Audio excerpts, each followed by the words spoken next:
हर school में एक ऐसा स्टूडेंट होता है जो पूरी क्लास में रहकर भी अकेला होता है। दिल्ली के एक नॉर्मल स्कूल में एक नया लड़का आया था जिसका नाम आरव था। ना वो किसी से बात करता था, ना किसी की तरफ देखता था। क्लास के सब स्टूडेंट्स उससे सिर्फ एक नाम से बुलाते थे, साइलेंट बॉय। सबको लगता था कि आरव अजीब है, लेकिन सच तो यह था कि वह दुनिया को सबसे अलग तरीके से दिखता था। वह लोगों के चेहरे नहीं, उनके इमोशंस पढ़ता था। कौन अंदर से टूट चुका है, कौन फेक स्माइल कर रहा है, उसे सब समझ आ जाता था।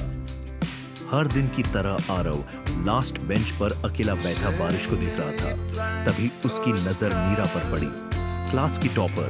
Perfect smile, perfect marks, perfect life. कम से कम सबको तो यही लगता था। लेकिन लंच ब्रेक के बाद आरव ने मीरा को स्कूल टेरेस पर अकेला रोते हुए देखा। उस दिन पहली बार वह किसी के पास खुद गया और धीरे से बोला, तुम जितना स्माइल करती हो उतनी खुश नहीं हो ना। मीरा शॉक हो गई, क्योंकि उसकी फेक स्माइल को आज तक किसी ने नोटिस ही नहीं किया था। उस दिन के बाद तो अकेलापन धीरे धीरे दोस्त बनने लगे। एक शाम आरव स्कूल लाइब्रेरी में अकेला बुक्स ढूंढ रहा था।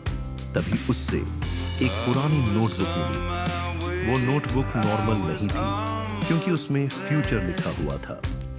किस स्टूडेंट के मार्क्स कम आएंगे, कौन स्कूल छोड़ देगा, कौन फेल होगा, सब कुछ। पहले आरव को लगा ये कॉन्सिडेंस है, लेकिन अगले ही दिन नोटबुक में जो लिखा था वही सच हो गया। आरव डरने लगा, क्योंकि वो नोटबुक फ्यूचर देख सकती थी। धीरे धीरे पूरा स्कूल उससे अजीब नजरों से देखने लगा। कुछ लोग उससे फियर करते थे और कुछ उसे मॉन्स्टर समझने लगे। लेकिन आरव को सिर्फ एक चीज समझनी थी, यह नोटबुक उसके पास आई क्यों।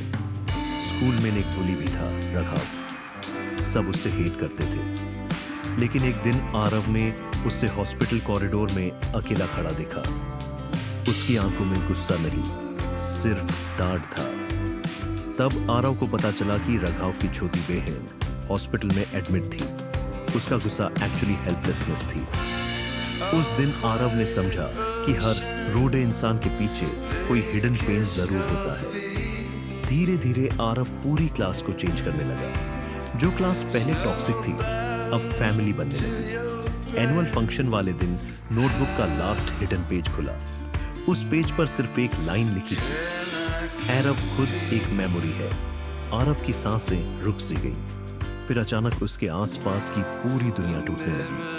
क्लासरूम, टेरेस, स्कूल, सब ग्लोइंग पार्टिकल्स में बदलने लगा। सच ये था कि आरव बचपन के एक्सीडेंट के बाद कोमा में था, और ये पूरी स्कूल लाइफ बस एक इमोशनल ड्रीम वर्ल्ड थी, जहां वो ब्रोकन इमोशंस को हील कर रहा था।